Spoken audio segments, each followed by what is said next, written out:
agradecendo a Deus, a Jesus, aos espíritos amigos que aqui trabalham incessantemente e nos assistem a cada um de nós. Pedimos nesse momento pela humanidade encarnada de todo o planeta que tanto sofre, mas começa a perceber que o comando é de Deus e não do homem. Abençoe, Pai, os diversos locais religiosos que acolhem toda a humanidade da Terra nesse momento de dor. Vela, Senhor, por todos os que se sentem sozinhos. Inspira o socorro a tantos que passam por dificuldades materiais e desperta os que não possuem a fé. Pai nosso que estais no céu, santificado seja o vosso nome. Venha a nós o vosso reino e seja feita a vossa vontade, assim na terra como no céu. O pão nosso de cada dia nos dai hoje, Senhor. Perdoai as nossas dívidas, assim como perdoamos aos nossos devedores. Não nos deixeis cair em tentações, mas livrai-nos de todo o mal. Que assim seja. Boa noite a todos vocês.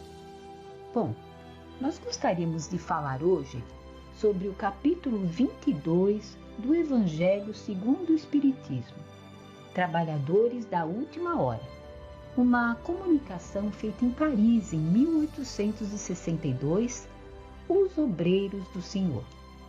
Essa comunicação foi feita pelo Espírito da Verdade. Foi ele quem supervisionou o trabalho de comunicação de uma pleiade de espíritos superiores que vieram trazer a terceira revelação, que é a doutrina espírita, a todos nós da Terra, através do árduo trabalho de codificação do missionário encarnado Allan Kardec.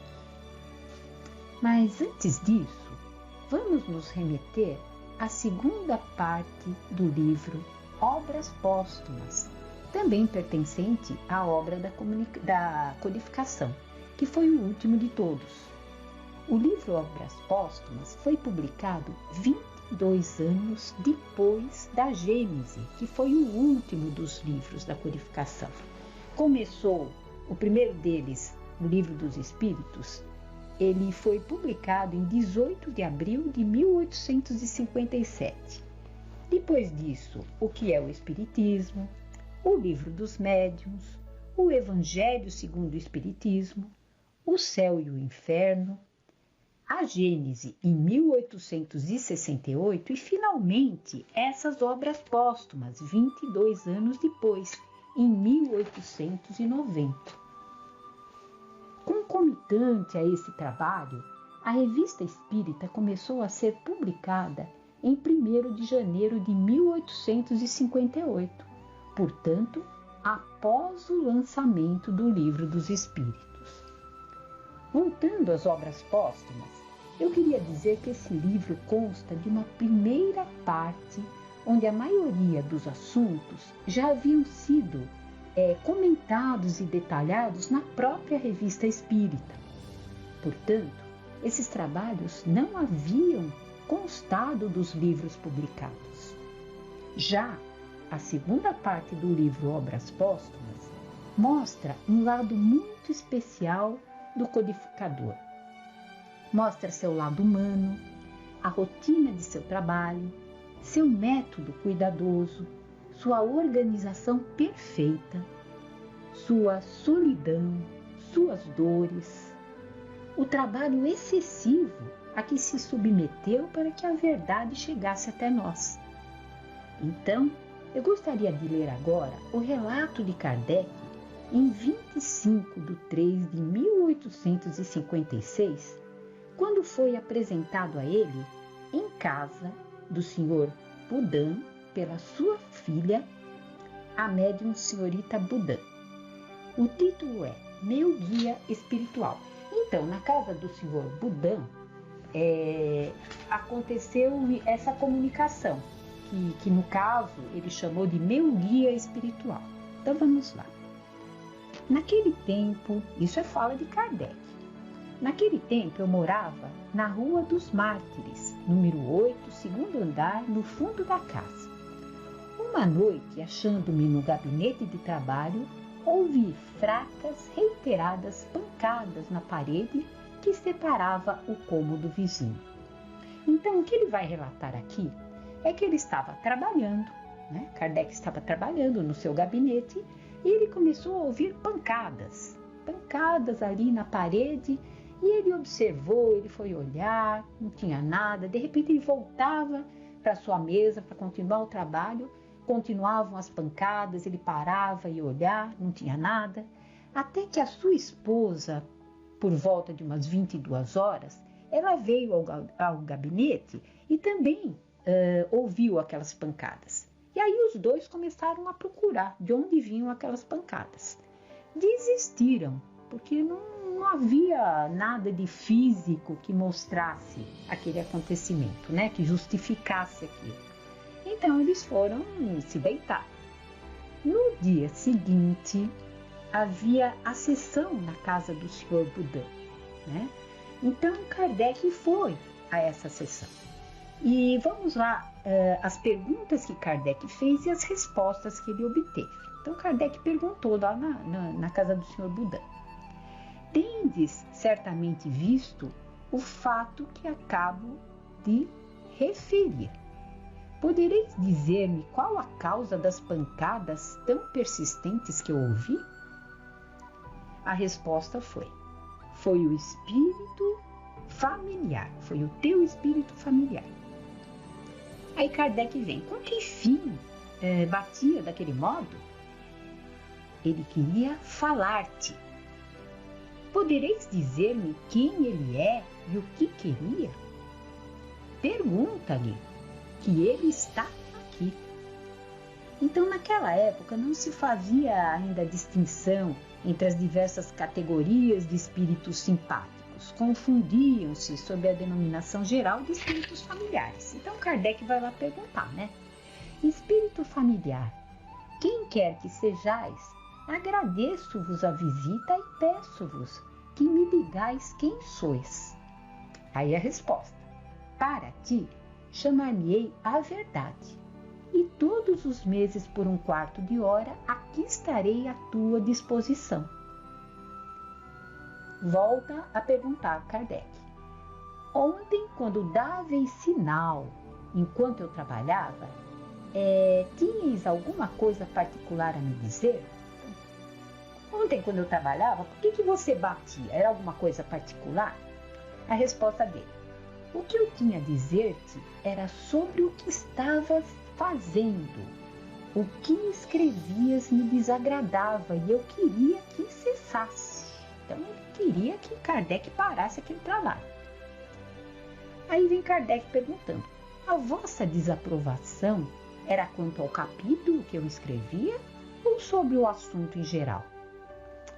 Sobre o capítulo. Faço-te juiz.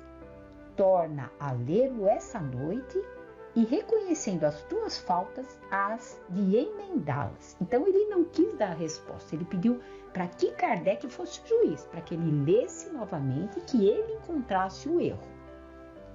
Aí Kardec vem perguntando: eu mesmo não fiquei satisfeito e reformei-o hoje. Ficou melhor? A resposta do espírito: está melhor, mas ainda não está bom. Lê da 3ª à 30ª linha e reconhecerás um grave erro. Rasguei o que escrevi ontem. Então Kardec falou: rasguei o que escrevi ontem. E ele vai falar: não importa, a falta subsiste. Lê e verás. O nome de verdade que tomaste é alusivo à verdade que eu procuro? Então, esse nome verdade, ele faz jus a quê, né? Será que é a verdade que eu estou procurando? Talvez, pelo menos é um guia que te protegerá e te ajudará. Posso evocar-vos em minha casa? Sim, para assistir-te em pensamento. Quanto às respostas escritas, muito tempo levarás antes de obtê-las. Por que isso? Porque Kardec era um médium intuitivo, né? Então ele não tinha outro tipo de mediunidade.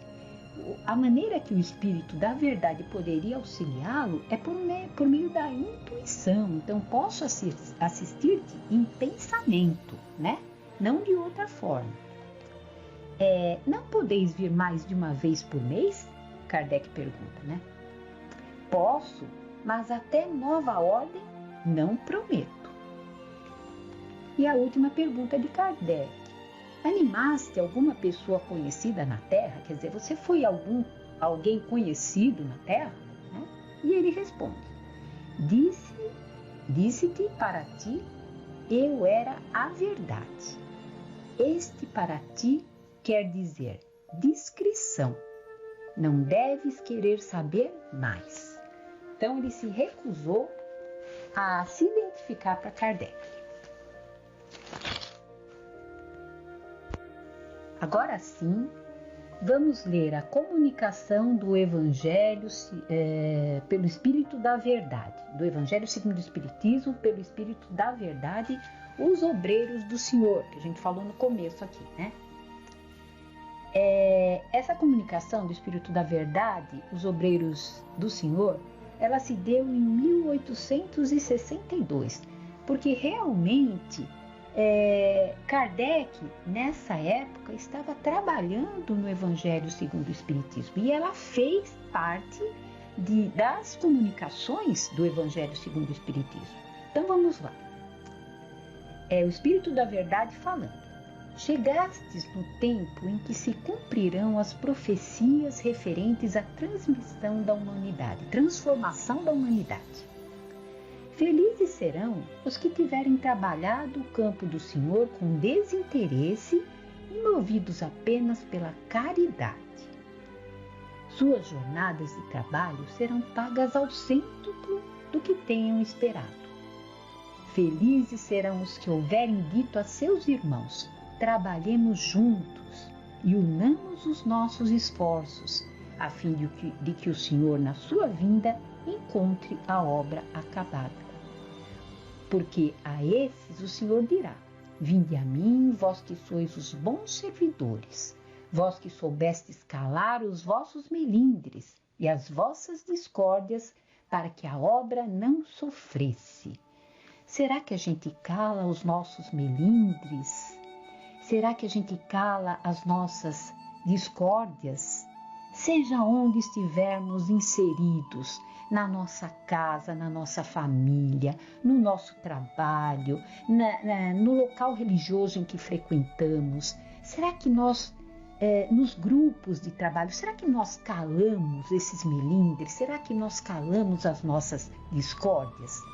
Não que não devamos ter opinião sobre as coisas, mas muitas vezes tentar contemporizar, medir aquilo que é importante, aquilo que vai fazer diferença no momento, para que não se agrave, para que a obra não seja impedida, para que a gente não consiga interferir no curso normal que ela deve seguir. Então vamos lá, continuando. Mas infelizes os que por suas dissensões houverem retardado a hora da colheita, porque a tempestade chegará e eles serão levados no turbilhão. Nessa hora clamarão: graça, graça, mas o Senhor lhes dirá: por que pedis graça, se não tivestes piedade dos vossos irmãos? Se vos recusastes a lhes estender as mãos, e se esmagastes o fraco em vez de o socorrer? Por que pedis graça se procurastes a recompensa nos prazeres da terra e na satisfação do vosso orgulho? Já recebestes a vossa recompensa, de acordo com a vossa vontade. Nada mais tendes a pedir. As recompensas celestes são para aqueles que não houverem pedido recompensas na terra. Deus faz nesse momento a enumeração dos seus servidores fiéis, e já marcou pelo seu dedo os que só têm a aparência do devotamento, para que não usurpem, para que não roubem o salário dos servidores corajosos, porque é a esses que não recuaram diante da sua tarefa que vai confiar os postos mais difíceis na grande obra da regeneração pelo Espiritismo. E essas palavras se cumprirão. Os primeiros serão os últimos, e os últimos serão os primeiros no reino dos céus. Então, vamos agora pensar em como estamos vivendo esses dias especiais pelos quais a Terra passa. Será que estamos tendo medo, pânico? Isso paralisaria nossas forças e temos necessidade, como espíritas que somos, de testemunhar nossa fé e essa força que o estudo sistemático da doutrina nos proporciona. Será que teremos tempo de estudar Kardec quando tudo isso voltar ao normal? Um estudo sistemático que demanda tanto tempo, será? Porque do mesmo modo que essa paralisação se iniciou, ela terá um fim. E talvez esse fim seja inesperado, de repente. Então, quem sabe, nos lamentaremos por termos perdido tanto tempo. Talvez nunca mais nessa encarnação tenhamos tempo para fazer um estudo tão detalhado da doutrina que professamos. A gente sempre ouve falar nas comunicações de espíritos que vêm aqui arrependidos do tempo que eles perderam durante a sua encarnação. Então, o tempo nós temos que saber valorizar.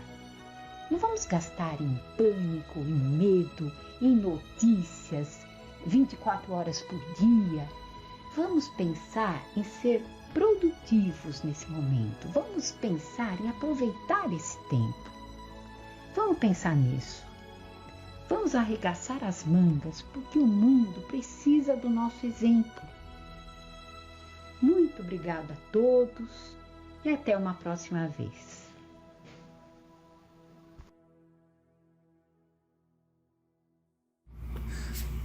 Boa noite a todos. Vamos ver hoje 2 textos do Espírito Emmanuel que fala sobre a palavra, a importância da palavra na nossa vida. No primeiro é do livro Palavras de Vida Eterna, psicografado pelo Francisco Cândido Xavier, o título Palavra Falada. Ele cita um texto do Evangelho de Lucas. Porque não há coisa oculta que não haja de manifestar-se, nem escondida que não haja de saber-se e vir à luz. Vede, pois, como ouvis. Jesus. É de Lucas, capítulo 8, versículos 17 e 18. Diz assim: a palavra é vigoroso fio da sugestão. É por ela que recolhemos o ensinamento dos grandes orientadores da humanidade. Na tradição oral, mas, igualmente com ela, recebemos toda espécie de informações no plano evolutivo, em que se nos apresenta a luta diária. Por isso mesmo, se é importante saber como falas, é mais importante saber como ouves, porquanto, segundo ouvimos, nossa frase semeará bálsamo ou veneno, paz ou discórdia, treva ou luz.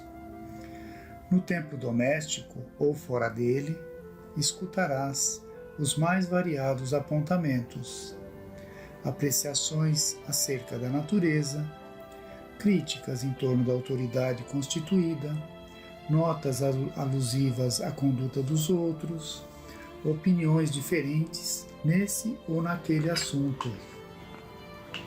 Cada registro falado traz consigo o impacto da ação. Contudo, a reação mora em ti mesmo, solucionando os problemas ou agravando-lhes a estrutura.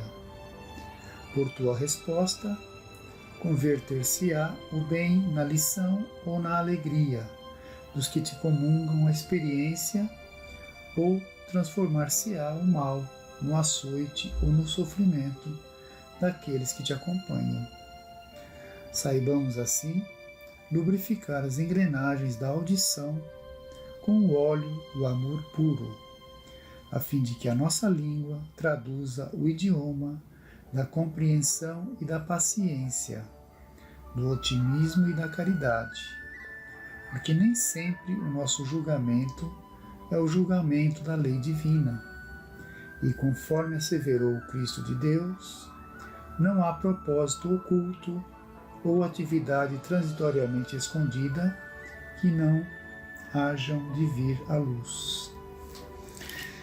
Esse é o texto, primeiro, segundo texto do livro Pão Nosso, também do Espírito Emmanuel, psicografado pelo Chico Xavier, no capítulo intitulado Más Palestras. Cita uma passagem de Paulo: não vos enganeis, as más conversações corrompem os bons costumes. É de Paulo, primeira Epístola aos Coríntios, capítulo 15, versículo 33. Diz assim o texto: a conversação menos digna deixa sempre o traço da inferioridade por onde passou. A atmosfera de desconfiança substitui imediatamente o clima da serenidade. O veneno de investigações doentias espalha-se com rapidez. Depois da conversação indigna, há sempre menos sinceridade e menor expressão de força fraterna. Em seu berço ignominioso, nascem os fantasmas da calúnia que escorregam por entre criaturas santamente intencionadas, tentando a destruição de lares honestos. Surgem as preocupações inferiores que espiam de longe, enegrecendo atitudes respeitáveis. Emerge a curiosidade criminosa, que comparece onde não é chamada, emitindo opiniões desabridas, induzindo os que a ouvem à mentira e à demência. A má conversação corrompe os pensamentos mais dignos. As palestras proveitosas sofrem-lhe, em todos os lugares, a perseguição implacável, e imprescindível se torna manter-se o homem em guarda contra o seu assédio insistente e destruidor. Quando o coração se entregou a Jesus, é muito fácil controlar os assuntos e eliminar as palavras aviltantes. Examina sempre as sugestões verbais que te cercam no caminho diário. Trouxeram-te denúncias, más notícias, futilidades, relatórios, malsãos da vida alheia? Observa como ages. Em todas as ocasiões, há recurso para retificares amorosamente, porquanto podes renovar todo esse material em Jesus Cristo. Então, nesses dois textos, podemos ver o alerta de Emmanuel quanto ao uso e à audição da palavra. Na nossa realidade atual, na sociedade de forma geral, a forma de comunicação hoje tão ampla, tão divulgada no mundo inteiro, a forma de comunicação, aquilo que está sempre nos chegando através da palavra, né, que é o meio que é transmitida o fato, a notícia. Então, temos que ter esse cuidado, esse filtro de recebermos essa palavra, interpretarmos, como diz o texto, a luz da lei divina, né? Não termos todo aquele julgamento inicial daquilo que nos chega, temos esse filtro para que possamos compreender aquilo de uma forma real e à luz, né, do cristianismo, à luz de Deus, à luz da verdade.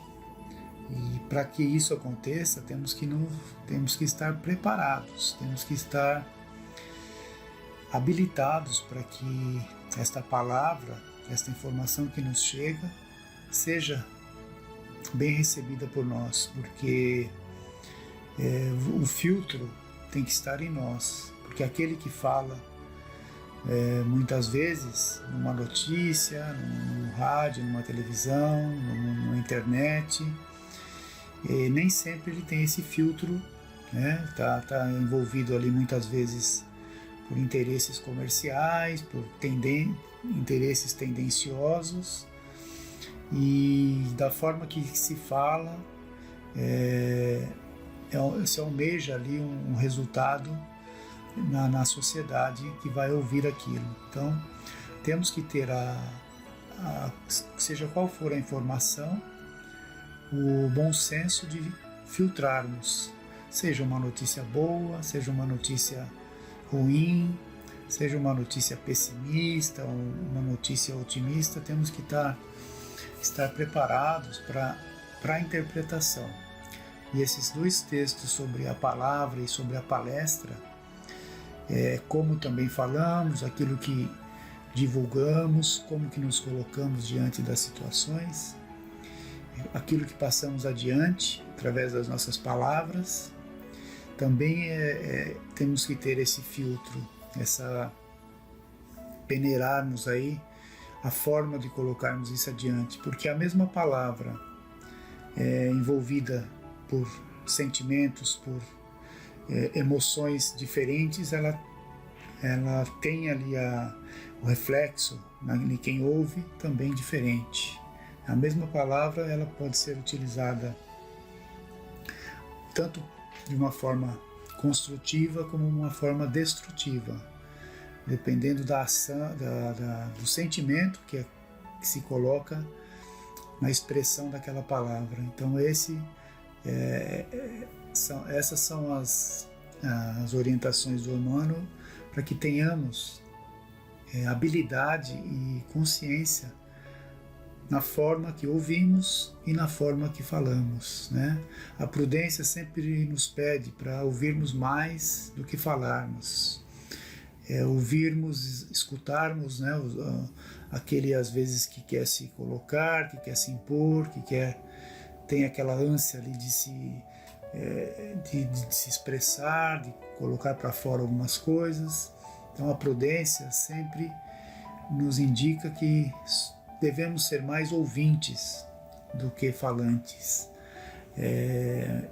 E isso na prática da nossa vida, nós temos que colocar isso ali no nosso dia a dia, com todos, dentro de casa, da família, fora de casa. Temos que ter essa condição, né, de praticar isso. E o Espiritismo nos ensina, através dessas mensagens, através de todos os textos aí da doutrina espírita, que devemos ser mais ouvintes realmente, né? E mesmo a palavra, ela pode ser expressada por atitudes, por gestos, por comportamentos, valem mais muitas vezes, né? A comunicação através do comportamento, a exemplificação daquilo que fazemos, muitas vezes vale muito mais que as nossas palavras. Mas esses gestos, esses exemplos, eles vêm da nossa mente, eles vêm do nosso conhecimento, da nossa bagagem.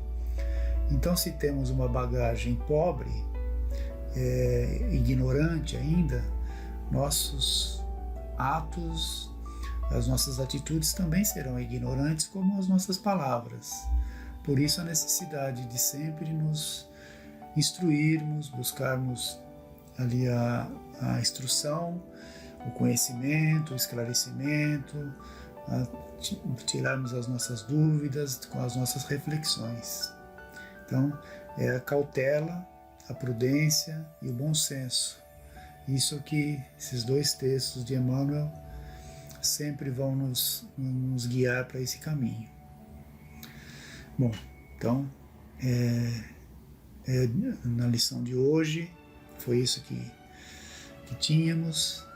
Possamos então agradecer a Deus por mais essa oportunidade, pedirmos que tenhamos esta prudência que nos pede o texto, tenhamos a condição de bem utilizar as nossas palavras, as nossas ações.